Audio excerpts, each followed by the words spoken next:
going forth and speaking boldly about Jesus. And in your book, Draw Near, How Painful Mhm. Experiences Become the Birthplace of Blessings. If you could expand a little bit about how you share these things in your book, and are there Yes, maybe a couple of takeaways you'd really want the listener to know, and overall what you want your readers to take away from your book? yes.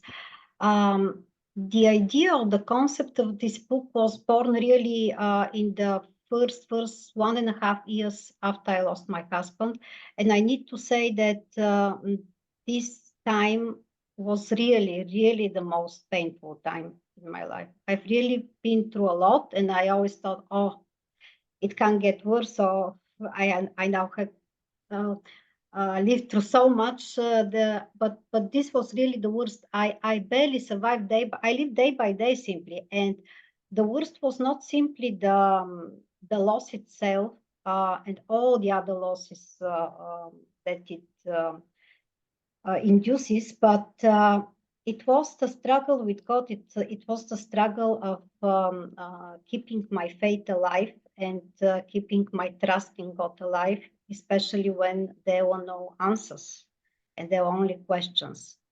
And that's why I needed urgently to have, for me, for myself, to have a right theology of suffering, so to say, and uh, to start to train my mind to think through how God sees things and through the biblical perspective about suffering. Because if it's only pain, what is actually the good in it? Yes, we will live through many losses, but surely God will give us a lot of blessings too and a lot of gains. So my question was, okay, these are the losses, but what are the gains? Of course, the gains are mainly spiritual, but surely this is not in vain what we are going through as believers, and the Lord has prepared a lot of good things in store for us.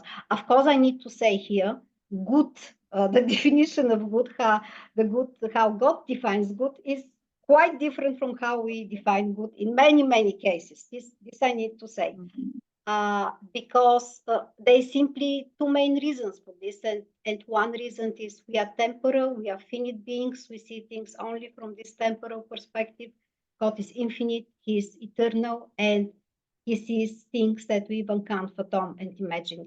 So, as He beautifully says, my ways are not your ways, and my thoughts are not your thoughts. And I think this is one of the biggest lessons for me, to experience first the full weight of the pain of this realization that His ways are not my ways and His thoughts are not my thoughts, but then also to experience the comfort of this statement.